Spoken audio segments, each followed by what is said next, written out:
Everybody, keep almost in full color. And today, well, I don't have much on the gaming side for you, but we were all talking in Discord, and Gaines made some excellent points about where all these price points are coming from about the PS5's league price.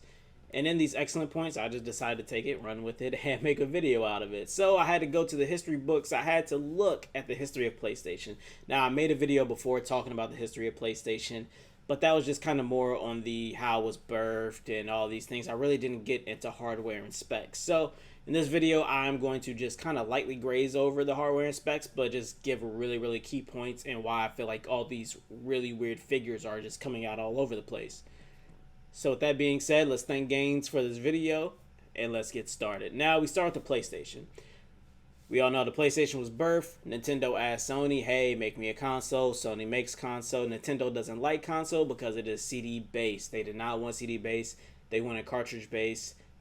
Sony went ahead, took it, ran with it since they didn't like it, and the rest is history. We have the birth of the first PlayStation. Now, the first PlayStation, like I said, is a CD base, and the average CD at that time probably carried around 660 megabytes worth of data on it. You know, you could. Not that every game did put that on there, but that was the cap. So, with that being said, the Super Nintendo, the highest size game on there was 6 megabytes, right? 6 megabytes on Super Nintendo. That is absolutely nuts. And that game wasn't even Super Mario World. That was Tales of Fantasia. Tales of Fantasia. I can talk again.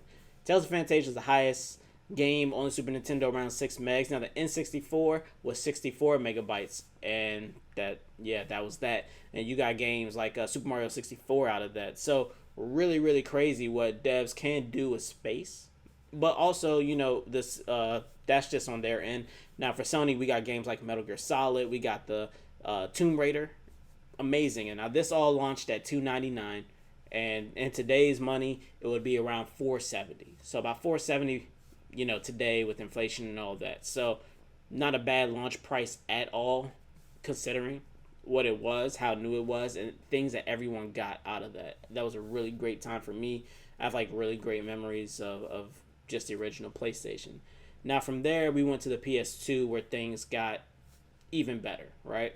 There are a lot of graphical updates, a lot of things that were brought forward. The controllers got analog sticks on them.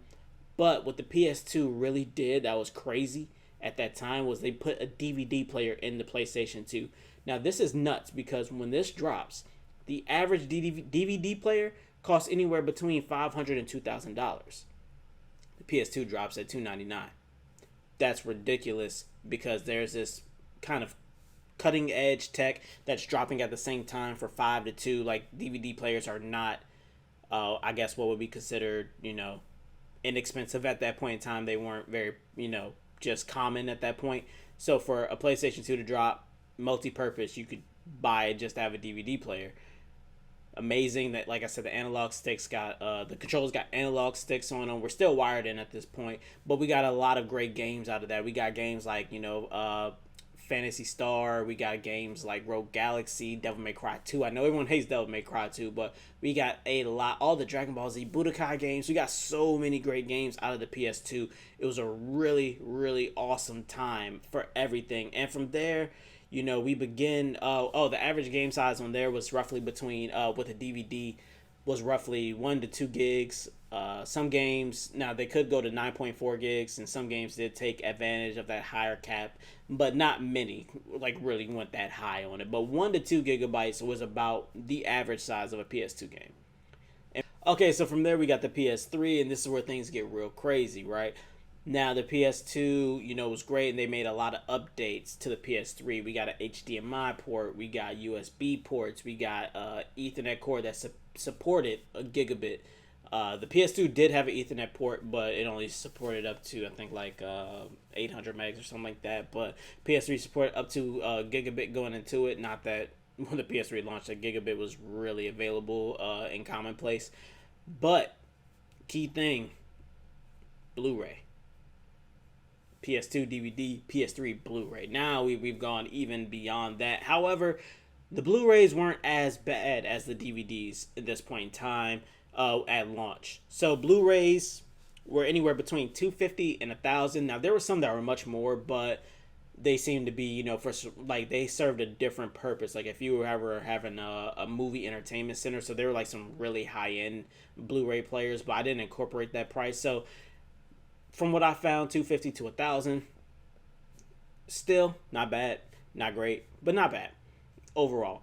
And you had storage in the cloud. PS3 supports that. We got PlayStation Plus at this time, which was free, by the way. So you had a free service that, allowed you to save to the cloud. They gave free games, and amazing at this point in time. Now, the not so amazing thing was the PS3 launched at $600 for the top tier model, which would be about $715 today. So we got a lot of new, updated tech, but at a very, very crazy price. Whether or not people, well, no one liked it. No one liked that price at all. But it is this drastic jump, this really, really drastic jump.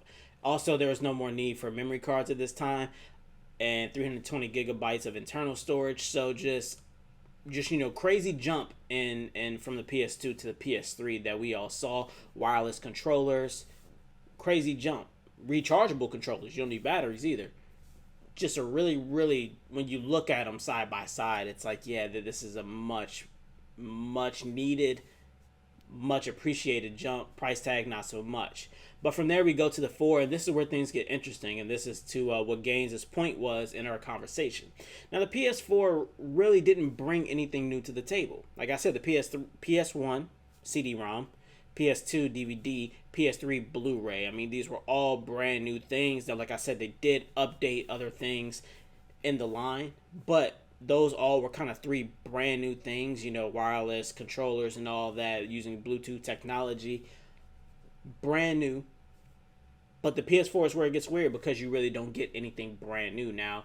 Do you get an 8-core processor? Yeah, PS3 only had like, I think, a single core or something like that.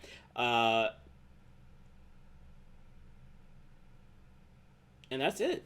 The controller had a touchscreen on it. You got an 8-core processor. Now, like I said, there are other things that were updated, and I don't want to get into the super nitpicky side of it. But overall, the PS4, to Gaines' point, I'm trying to give credit where it's due. To Gaines' point, PS4 really didn't bring anything new to the table. It just, updated what the PS3 was and gave a, upgraded version of that, with streaming ability and all of that. So now we get to the PS5. The PS5 is said to boast an SSD that's going to blow other SSDs out of the water. It's supposed to be this brand new, just ridiculous SSD. On top of that, they're using a audio technique, something that they're calling the Tempest, and they're not even going to use Dolby Atmos anymore because they don't think it can handle what they want to do. Dolby Atmos is a pretty renowned sound engineering company and what they do. So it's kind of weird that they're going to go straight away from there and do their own thing. Now we have 2 different new things being brought to the table with the SSD and 3D audio that's so said to be super immersive and utilize sound like never before. So what does all that mean for pricing? Well, I think that's why we're getting these weird prices of $700, $799, $599 for one version, $699. I think that's where all these really wacky prices are coming from. It's that when you look at each iteration, they've brought something new to the table, and this is bringing something new in a capacity that is going to be groundbreaking according to them. Now, we haven't seen it. We don't know if it's groundbreaking, but from the way it sounds, it's about to be crazy. So I think that's where all these crazy prices are coming from, is all the new tech that's going to be incorporated into it, and as well as just I think we're just getting a bunch of new tech, and it's going to be a big leap from the 4. We're actually going to see, a bigger leap from the 4. Like the 3 to the 4 wasn't that bad. With that being said, that's why I kind of think that these crazy prices are coming from, just the uncertainty of how big this leap is and what that price tag means. We saw what that leap was from the PS2 to the PS3, and this seems to be about that type of leap. So that's where these price tags are coming from. But we shall see in the end. But I just thought this was an interesting topic, and that's just why I just want to talk about it real quick. That, and I just had nothing in the game world, but I am working on Last of Us 2 currently, and another game I've been dying to play, which will be a secret until I drop it. Spoiler alert, it's a JRPG. I mean, it's me. So, with that being said, ladies and gentlemen, I hope everyone's doing all right out there. As usual, be easy, be blessed.